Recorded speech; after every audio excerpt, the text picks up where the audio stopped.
Well, it's noon here in Ventnor City, New Jersey, and our nation's capital, Washington, D.C., and this is news that you can use for the next to last Thursday in February, February 22nd, from CarEdge with your host, me, the head of Team Shefska, Ray, and, well, part of Team Shefska, Zach. How are you today, handsome?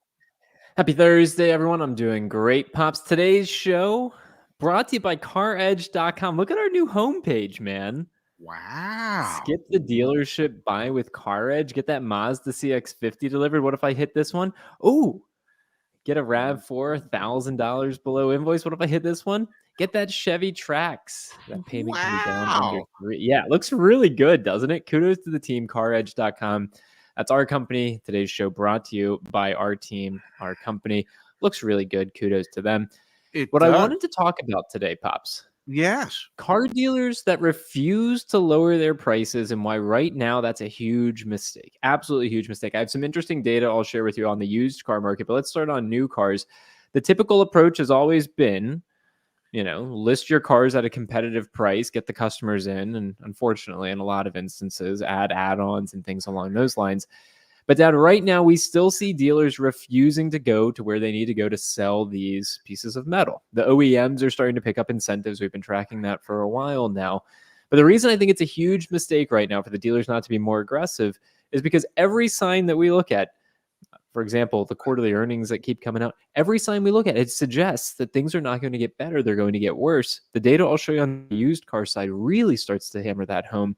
But I wanted to throw it over to you. Like, what do you think? Why aren't car dealerships being more aggressive right now when there's such a lack of demand and such an increase of supply? Because they think they still have the leverage, and they really enjoyed the good times of 21, 22, 23, when they could just, well, rip people off and charge additional dealer markups, and well, they hate to have to give that up. But there's that famous quote: pigs get fat, hogs get slaughtered. The piggish dealers, they're going to get, they'll be fine.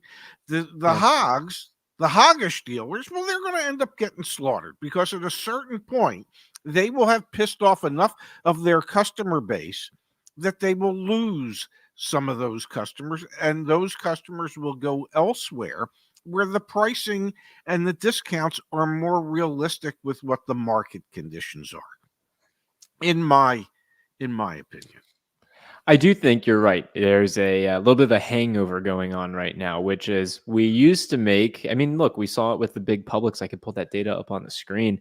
We used to make $5,000 on every new car we sold. Well, now we're only making 3,500. We can't go back, below that. I'll pull that data up in a second. So I do agree with you. I think there's a bit of a hangover that's really stopping some of these dealerships from being more aggressive, because in reality, they need to be more aggressive, man. Everything we look at, especially with interest rates as high as they are, everything we look at suggests there's no end in sight for some of the pain that the industry is going to feel. Like, this is not just a first quarter of 2024 thing. This is going to be for the foreseeable future.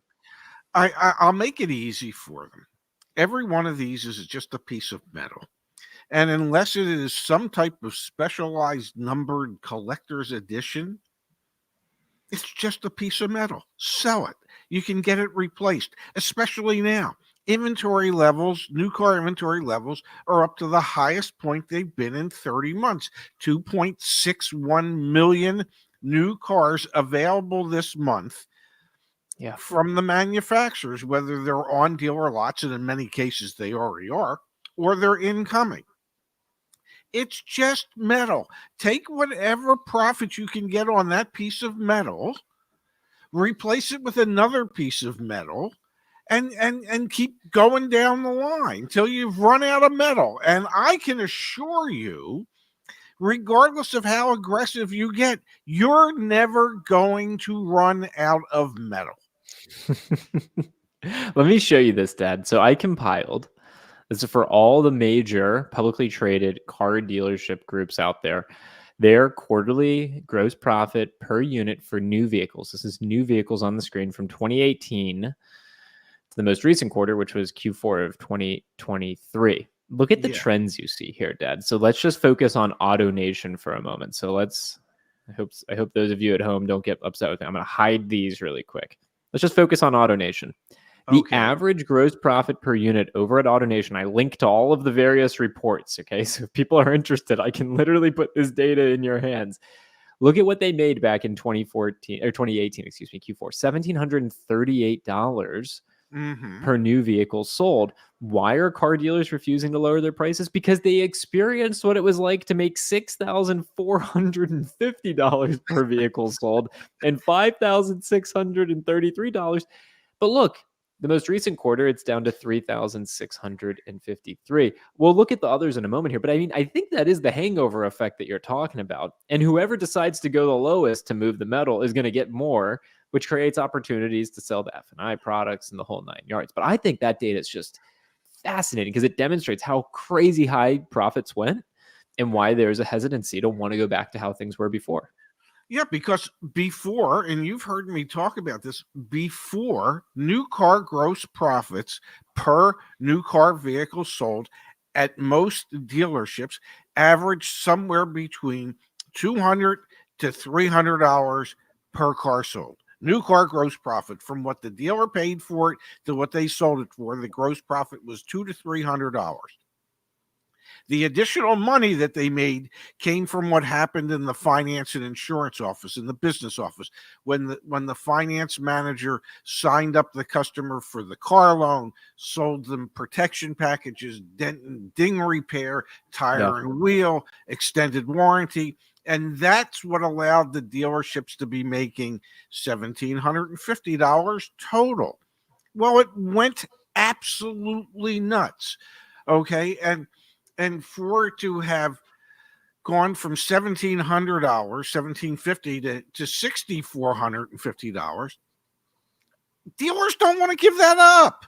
Okay. Yeah.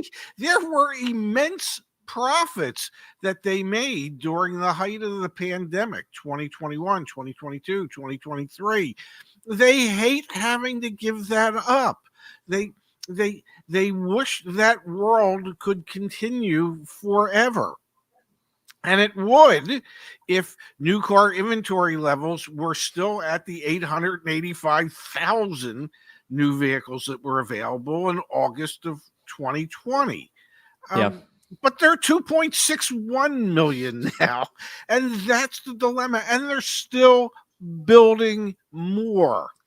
Sales Yeah, I mean, are everything we slowing and they're hear building more. So everything we hear from our community is that inventory levels continue to rise. It's not like February has been this like banner sales month for the industry. Far from it. We might see fleet sales up again, but I think even that well is running dry to a certain extent. Let's look at some of the other automakers that I unhid them here on the screen. So like AutoNation was insane. They went from $1,750 to $6,450 at the peak, back down to $3,653.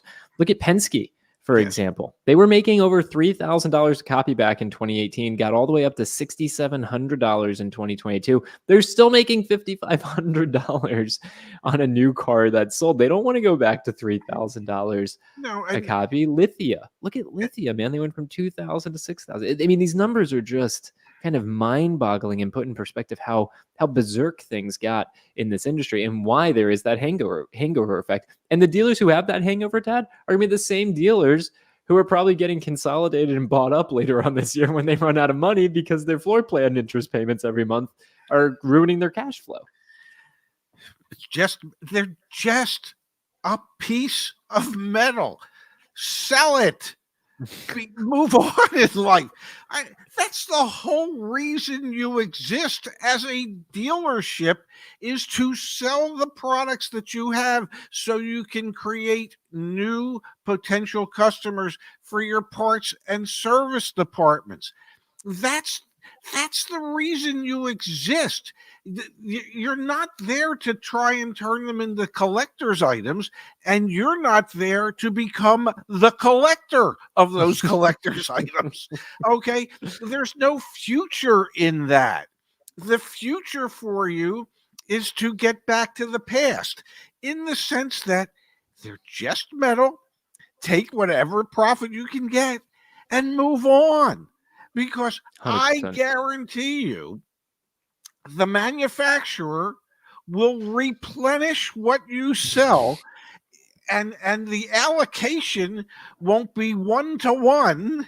It might be 1.5-to-1. At a certain point, it might grow to 2 to 3 to 1, because they're still building these damn vehicles and they Yeah. need you to take them.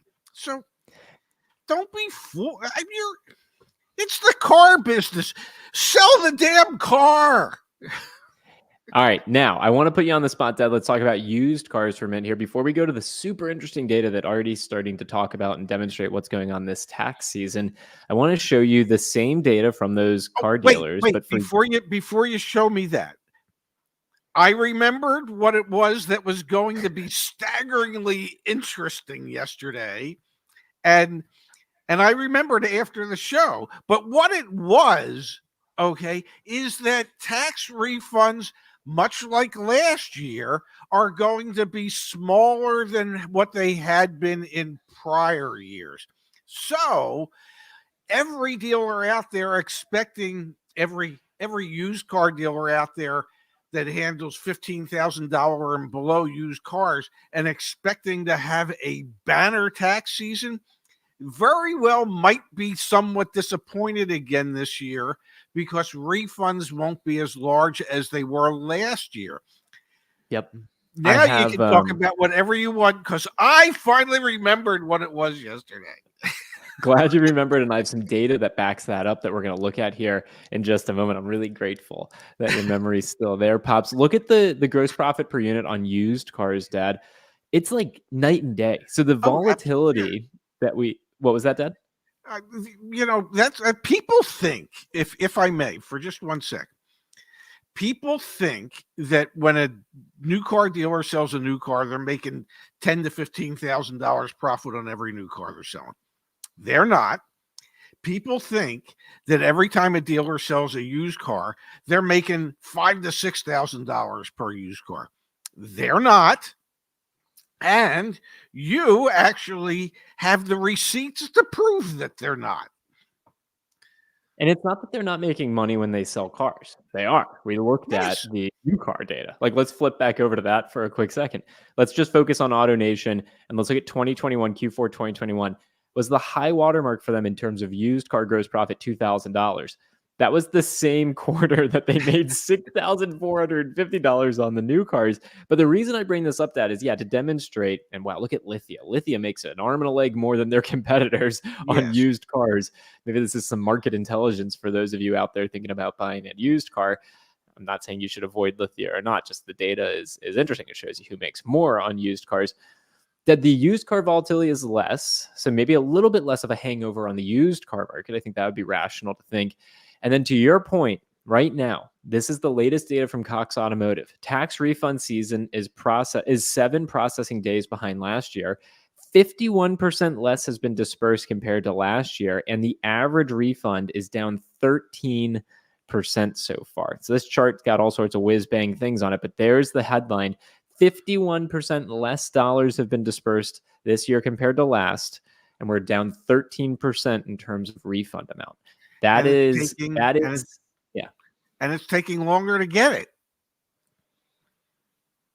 that's what's going to impact tax season right now, or Yes. spring selling season in the used car market. Because I got to tell you, man, I was looking at the latest Black Book numbers. It's not like we're seeing this wholesale appreciation of used car values. Quite frankly, we're actually seeing from the Cox Automotive data continued declines in used vehicle values at the wholesale auctions and in the retail markets, which is starting to make it look like things might not pop like they typically do during the spring selling season. They probably still will a little bit, but this headline, this data is really what's going to be driving that. If this said 51% more has been dispersed compared to last year, and the average refund is up 13%, used car prices would be up more. But there is a real softening expected as a result of less tax refund dollars getting into consumers' hands. And I think that's another reason why it's a huge mistake for dealers to not be more aggressive on used car pricing. So we understand the reason why they're not being aggressive on new car pricing, the hangover. But what's the rationale to not be more aggressive on used cars when you can see it in the data? This tax season is not going to be as fruitful as it has been in years past. And the only rationale that I can provide on the used car side of things is because there is still a shortage of quality, young, low mileage pre-owned cars, and that shortage is going to continue for the next few years, and that's all attributable to the vehicles that were scheduled to have been produced, the new vehicles that were scheduled to have been produced during the pandemic that were not. And so those were lost sale opportunities, and those were lost trade-in opportunities. So that would be, in my mind, the rationale for most dealers as to why they're not going to give away their used cars just yet, because they really have a tough time replacing them. There is no issue with replacing the new cars right now like there was 30 months ago. So Yeah. there is no excuse on the new car side. There is still somewhat of a used car shortage on the used car side, and that I believe is the reason why we haven't seen prices drop as much as they should. There is, Pops, but inventory is actually up 23% year over year. Sales are also up 10% year over year, and days supply is at 26.7 days on the used car side, which is down from where it has been at the beginning of this year, but it's still up 10% year over year. So the used car market's still in like a volatile state, but it is more stable than it has been in years past. And I'm fairly certain, Dad, this spring selling season isn't going to be as big of a boon as it has been in years past. It will still be when used car prices demand more of a premium. Like, let's be very realistic about that. But I don't think it's going to be as volatile as it was last year, where we saw wholesale values were going up like, what did it end up going up, like 5-10% over the spring selling season? That won't happen again this year, I don't anticipate. I agree. I don't, as income tax refunds go down, so goes the used car values or asking prices. Yeah, definitely. It is the spring selling season and tax return selling season are it's a marriage, okay, and some years the marriage is better than other years. This is one of those years with the spouses are bickering a little bit because the government's not refunding as much money, and you got away with words, man. I've got a fertile imagination. You're funny, man. You're really funny. But it is they are intertwined. Okay, spring selling season and tax season are intertwined, and if the refunds aren't going to be as large, and if the government can't get them out as quickly as they used to, it's going to slow things down. It really is. And yes, I wouldn't be surprised if there are some used car dealers out there that are going to be disappointed with how the spring selling season and tax time plays out this year. I don't think it'll be as robust as perhaps last year, and it won't be anywhere near as robust as they would like it to be. One more story on this topic before we switch gears to another story. I mean, we're seeing this manifest itself in headlines like this. Lithia Motors downplays $50 billion with a B, $50 billion 2025 revenue target, stresses earnings per share growth. Lithia Motors CEO Brian DeBoer discusses Auto Group's wish to someday reach $2 in earnings per share per $1 billion in revenue. We're seeing a throttling back of we're going to grow, we're going to sell as many cars as possible, to being a bit more pragmatic about we're going to sell cars and we're going to try and make money when we sell cars, which I think is some signaling, some like virtue signaling of like, we should be more pragmatic. We shouldn't just be trying to grow for the sake of growing. I'm pretty sure that's because they see the writing on the wall that we see as well. It's about to be a much harder operating environment for the industry. Which again ties back to the idea that it's a buyer's market, not a seller's market. The one caveat there being interest rates if you're a finance purchaser. But hey, man, we're doing work with Toyota now. They've got 4.9% financing, 4.99 on RAV4s, Dad. Like, that's pretty doggone good, even if it was 2 years ago. Like, it's the options are out there if you have credit. And when you say 4.99, you have to be in the top credit tier to qualify for the 4.99. It looks great, when they advertise that and when it's made available. Whether or not you actually end up qualifying for it's another story.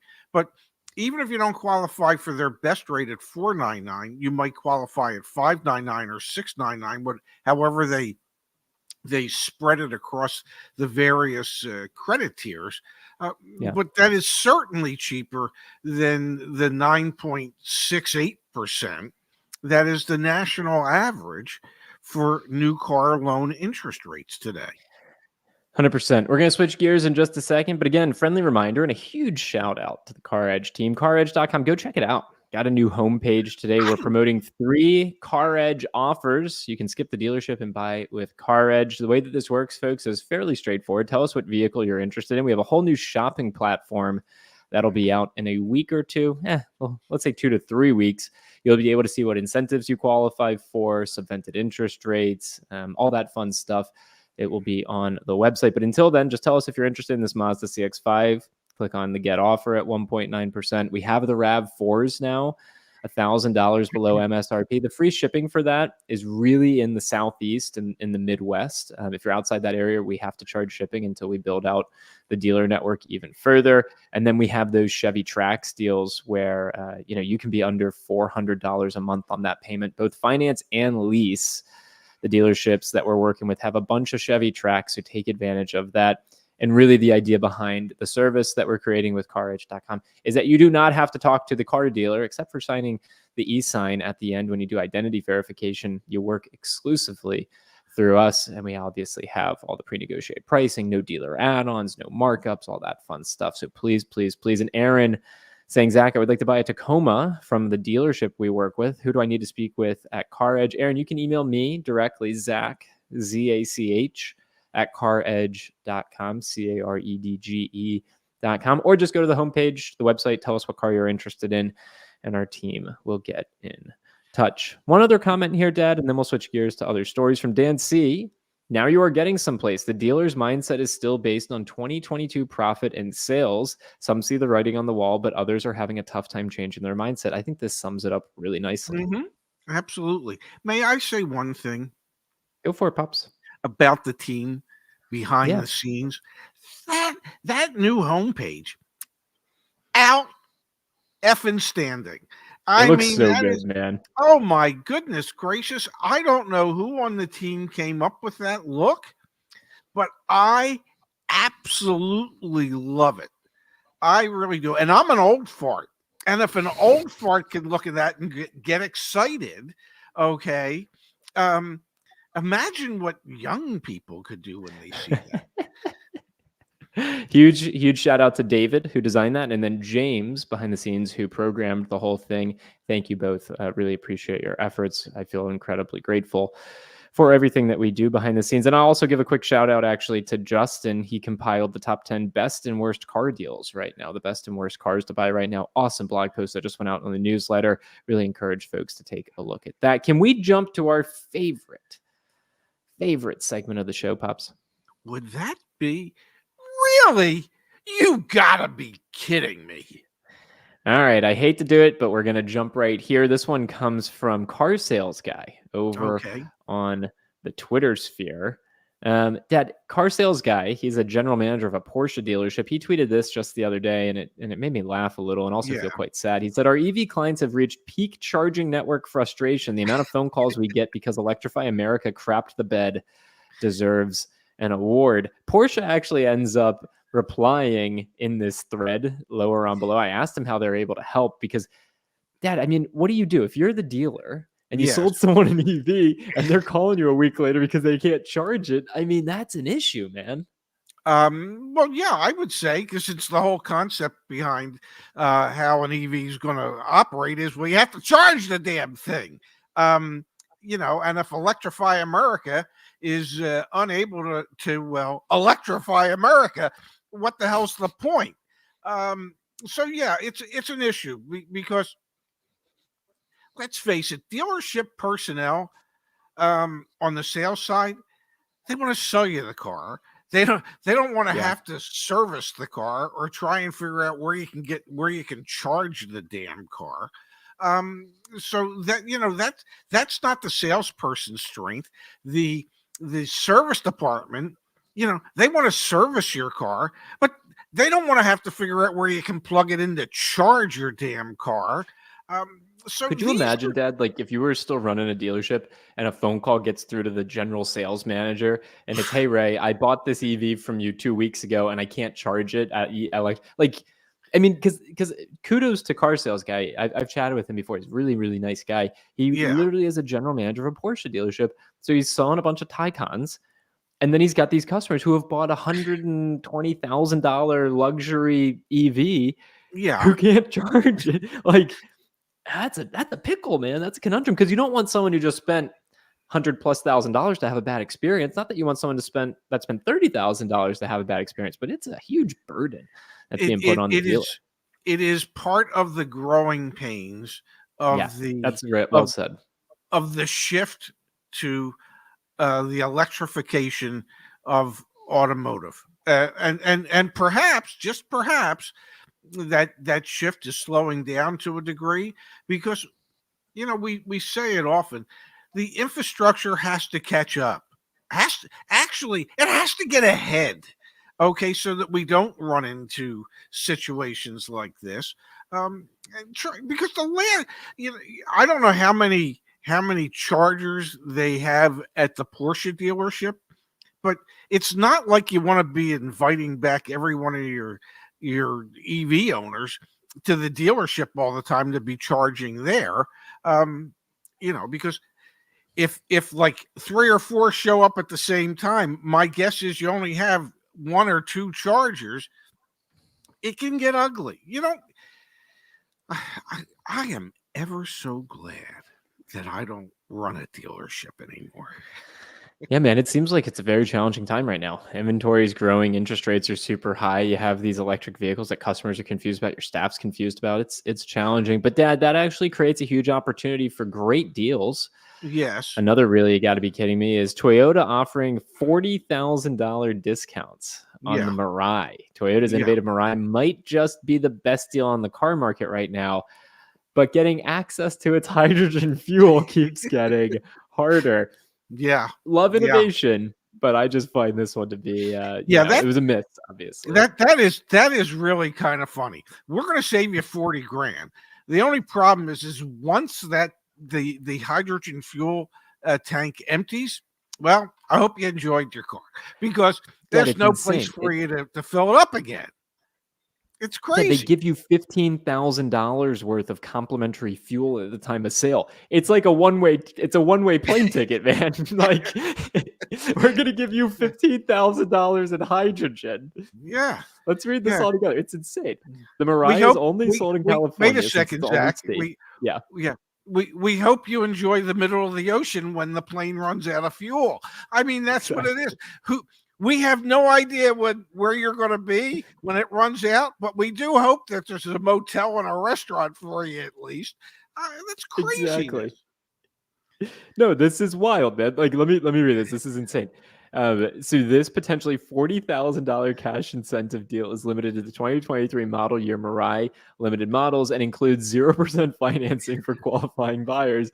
All new Mirais include $15,000 in complimentary fuel at the time of sale, but buyers get up to 6 years to use the money, where leases only get whichever comes first, 3 years or 15,000 miles in free fuel. So you're getting 40 grand interest rate, 0% financing, 15,000. It's just hilarious. It is it is one of the great conundrums um, of manufacturing a vehicle that uses a particular fuel type that is not readily available. So what do?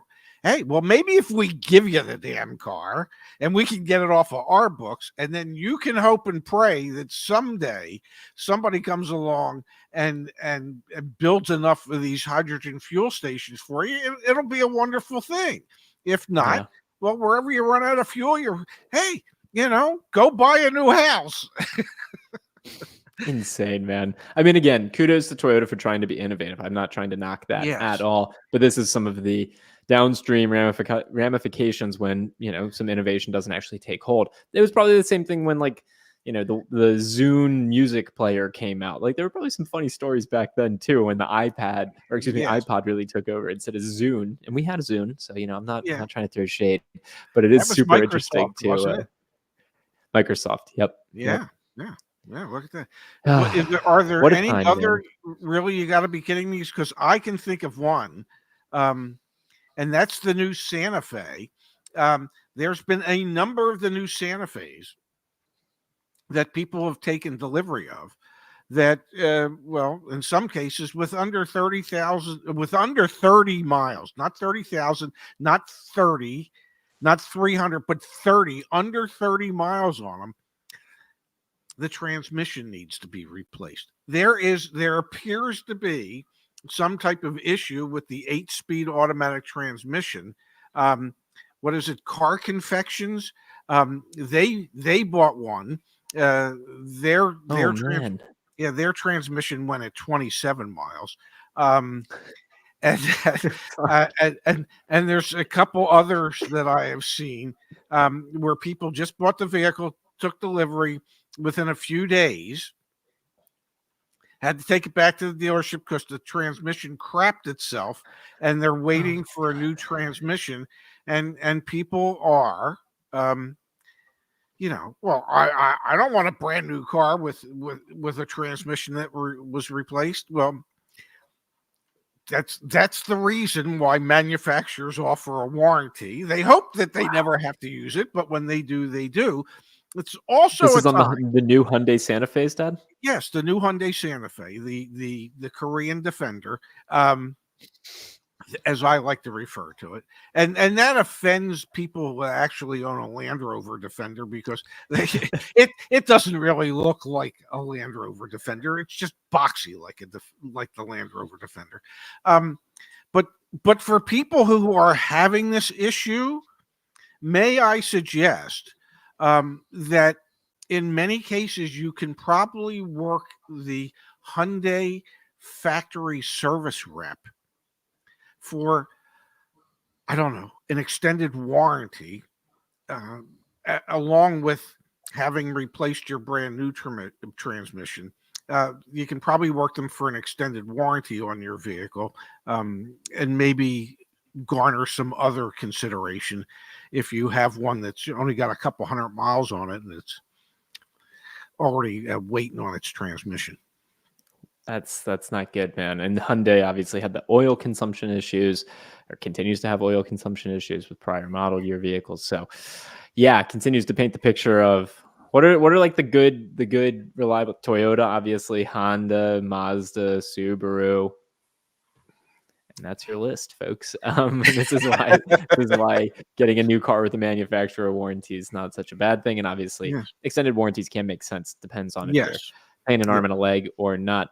Dad, I just want to remind everyone, I dropped in the chat earlier. Justin put a great blog post together, the top 10 best and worst cars to buy right now based on market days supply and OEM deals.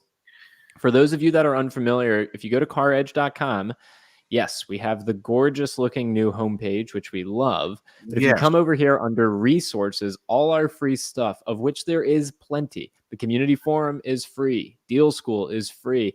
Dealer reviews, car dealer reviews that are crowdsourced by the CarEdge community, free. Exclusive deals, free, because if you buy something, then that's Yeah. the deal. The podcast, free guides, one of my favorites. We also have the cheat sheets, the strategy card, more data. The shop, that's where we got merch, but the free guides is what I'm going to click on. We'll have a YouTube video coming out on this probably next week about our spring 2024 car market update. There's all sorts of good data in there. And then the top 10 best and worst cars to buy right now, that article is right there. So please, please, please go avail yourselves of all of those resources. And then again, kudos to the team for the great looking homepage back on caredge.com. And I can't wait. I need to show you actually after the show, maybe, Pops, the new shopping experience that we got. We inked a pretty big deal this week, and it's going to really power a lot of great things. And the first response says, are you planning on getting a Nissan dealership in your network? Absolutely. We're probably a couple weeks away from being more aggressive and trying to sign dealers up, because we have a bit of a playbook now that we can actually bring to them and say, hey, play by our rules, and we can help you sell cars, and we can help customers get a fair deal. Pops, did you get a haircut? I did not, but I believe I'm headed to Steve's barber shop shortly after we close down the show today. And I know you're all out there going, "What the hell do you need a haircut for?" This might not appear unwieldy to you, but it does to me. So it's time to shorten it up just a tad and clean it up. Like as I like to say when I go in, Steve, it's I need to clean up on aisle 6. So just get it cleaned up a little bit. That's all. Tune in tomorrow to see what my dad's haircut looks like. That's why I'll be showing up. I'll be very curious. Thank you, Mark, for being here. Pops, thank you as always. Let's do it again tomorrow. That's my plan. Tomorrow's Friday, is it not? It is indeed. Yeah. Yes. I'm looking forward to it. Almost the end of an wait, there is no end of my work week. You have me working 7 days a week. Oh my goodness gracious. But yes, I'm looking forward to it. You like it. I do. I get a kick out of it. All right. We'll see y'all here back here tomorrow. Absolutely. Thank you, handsome.